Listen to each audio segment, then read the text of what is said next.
Hai semua para Rangers. Di video ini, Yas Rangers akan membahas cara riset dengan Google Keyword Planner. Riset keyword merupakan salah satu hal penting yang harus dilakukan dalam proses optimasi SEO.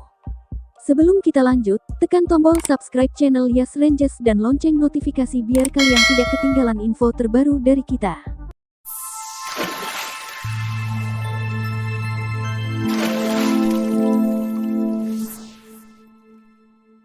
Google Keyword Planner sebenarnya tidak jauh berbeda dengan tools riset keyword lainnya.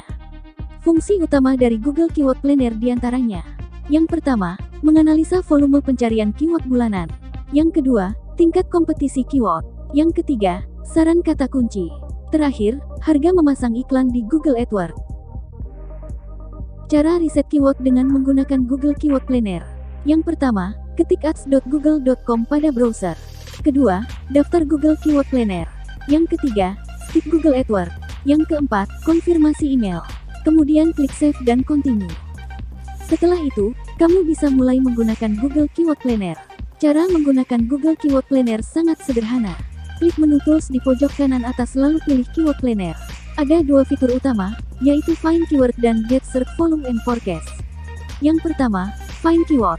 Gunanya membantu menemukan saran kata kunci yang berhubungan dengan kata kunci yang kita cari. Misalnya, ketikkan kata kunci ikan cupang, dan Google Keyword Planner akan menyediakan berbagai kata kunci yang berhubungan dengan ikan cupang. Yang kedua, Get Search Volume and Forecast. Sesuai dengan namanya, forecast, fitur ini fungsinya adalah memberikan perkiraan. Dengan menggunakan fitur ini, kamu bisa mendapatkan data seperti perkiraan klik, impression, dan click-through rate atau CTR. Tips menggunakannya Google Keyword Planner. Yang pertama, ambil kata kunci dari kompetitor. Selain alamat website kita juga bisa memasukkan kata kunci atau alamat website kompetitor. Kita bisa melihat kata kunci apa yang digunakan oleh kompetitor kita. Yang kedua, filter kata kunci. Kita bisa memfilter kata kunci berdasarkan tingkat kompetisi sehingga hasil riset yang muncul adalah sesuai dengan tingkat kompetisi yang kita inginkan. Selain itu kita juga bisa memfilter untuk pengecualian kata kunci yang mengandung konten yang tidak kita inginkan. Klik filter, lalu pilih keyword text dan pilih does not contain. Setelah itu, ketik kata yang ingin kamu jadikan pengecualian. Google Keyword Planner juga menyediakan filter lain, yaitu berdasarkan ad impression share, pengecualian konten dewasa, hingga organic impression share. Yang ketiga, temukan kata kunci potensial. Untuk menghasilkan uang caranya adalah dengan melihat kata kunci dengan top of page bid atau high rank yang tertinggi. Logikanya adalah jika orang-orang memasang harga tinggi untuk sebuah kata kunci artinya, kata kunci tersebut berharga dan berpotensi mendapatkan banyak klik. Yang keempat, persempit jangkauan lokasi. Kita bisa mempersempit riset keyword kita ke kota tertentu atau provinsi tertentu.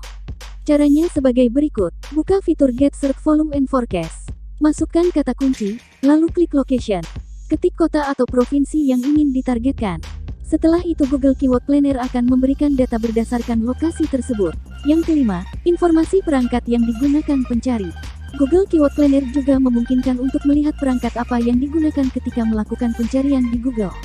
Untuk melihatnya, masuk ke fitur Get Search Volume and Forecast. Ketik kata kunci yang kamu inginkan.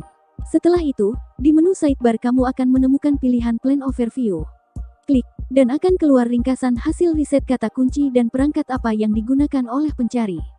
Yang keenam, gunakan Google Trends untuk mendapatkan data real time.